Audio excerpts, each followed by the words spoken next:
Princess Diana's experience with the royal family is well known to have been overwhelming. Her relationship with Queen Elizabeth was complicated, undergoing many changes over the years before it was cut short by her early death.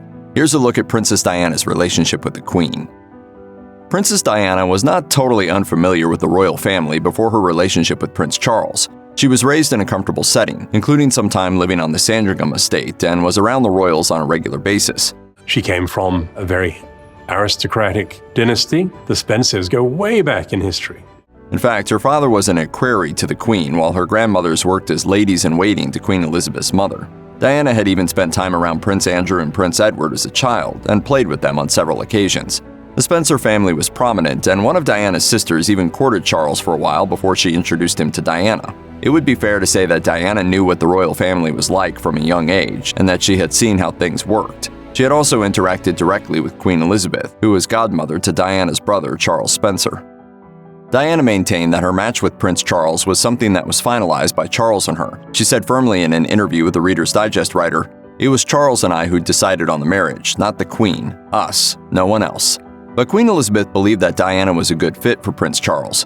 In any case, it was known that if the Queen didn't actually feel comfortable about the relationship, Charles would probably not have proposed to Diana, and the Queen legally had to give them permission to marry. While the Queen didn't try to be a direct influence as far as the relationship was concerned, it was obvious to observers that she did like Diana. In February 1981, the couple made it official by declaring their engagement to the public. Queen Elizabeth was reportedly of the opinion that Diana would know what her responsibilities would be like after marrying Charles because she had interacted with the royal family so often before. However, Charles was more concerned about the prospects of their marriage, reportedly saying, "I'm terrified sometimes of making a promise and then perhaps living to regret it." Queen Elizabeth understood that being a part of the royal family could be a daunting prospect for Princess Diana. Before Diana tied the knot with Charles, she's said to have spent her days at Buckingham Palace in a miserable state. She would exercise, swim, and try to plan for the wedding, but was bored and lonesome. It was also around this time that she started to struggle with bulimia. Diana was reportedly upset with Charles because she believed that he simply wasn't around for her. Meanwhile, the Queen tried to be empathetic and told herself that Diana would take a little time to fit in. She believed that Diana would get used to life within the palace. However, Diana was so distraught that she briefly left the palace and went home, almost canceling the wedding. Her father convinced her to reconsider and she returned to the palace. During this time, the Queen couldn't be there for Diana in the way that the young princess may have liked, although she was reportedly sympathetic to Diana's frustration both before and after the wedding. Despite having met the royal as a child, it wasn't exactly easy for Princess Diana to be in regular close proximity to Queen Elizabeth when she married Prince Charles and became part of the royal family. But according to the book Diana, Her True Story, Diana was intimidated to the point of being terrified of her mother-in-law in the early days of her marriage with Charles. In the beginning, Diana was nervous around the Queen and reportedly kept to the formal behaviors appropriate to interacting with the monarch. However, even this formal interaction with the Queen was reportedly warmer than the relationship Diana had with the Queen Mother, who is said to have kept the princess at arm's length. Queen Elizabeth showed that she was willing to trust Princess Diana quite early on, agreeing to let Diana represent the royal family at an important event in the early 1980s.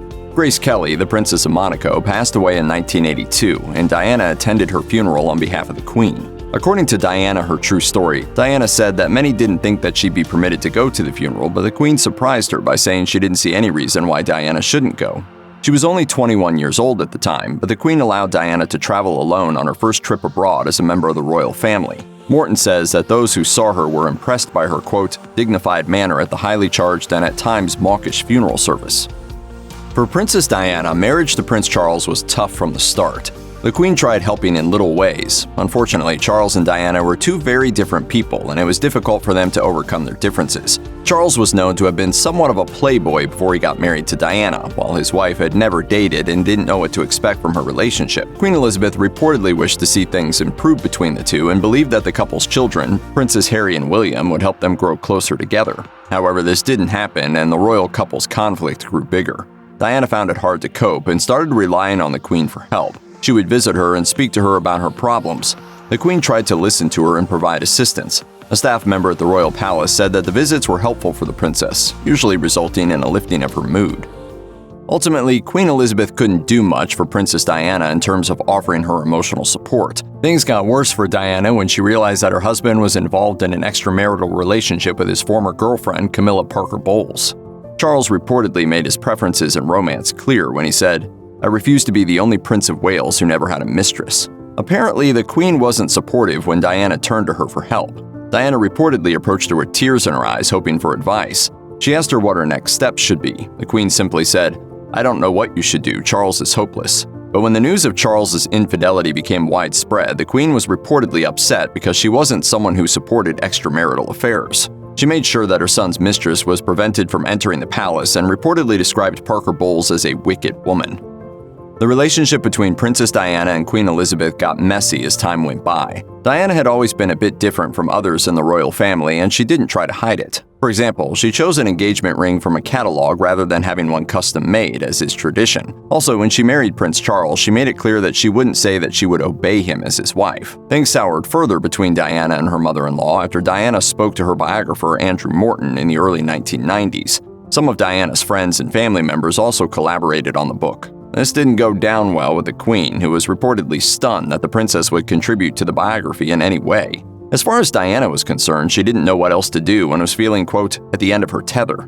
In 1995, she told the BBC that she hadn't met Morton, but chose to allow her friends and family members to do so because she was tired of being, quote, seen as someone who was a basket case. Queen Elizabeth genuinely believed that her daughter-in-law had a lot of potential as a member of the royal family. According to Reader's Digest, the Queen was quite empathetic towards Diana when she got sick while honeymooning with Charles. Diana was grateful for the support she received from the Queen in those early days and even praised her. She once commented, "I have the best mother-in-law in the world." When Diana and Charles were struggling with their relationship after the book Diana, Her True Story was published in the early 1990s, Queen Elizabeth suggested that both of them should take a break for 6 months to reflect. They agreed with this suggestion and spent some time away from each other. Around this time, Diana became heavily involved with humanitarian work. Members of the public admired the princess, and the Queen knew that she could shine as a member of the royal family. However, it proved to be impossible to stop Diana from carving her own path. Eventually, after her landmark Panorama interview aired out many of her family's dirty secrets, the Queen advised the couple to divorce. Ultimately, the Queen could never quite understand how to assist Diana. Diana was reportedly someone who didn't take criticism well at all, which meant that it was tricky for the Queen to talk honestly with her. Queen Elizabeth wasn't a constant source of comfort for Diana. In the book Diana, Her True Story, the princess revealed that she looked up to the Queen and genuinely respected her.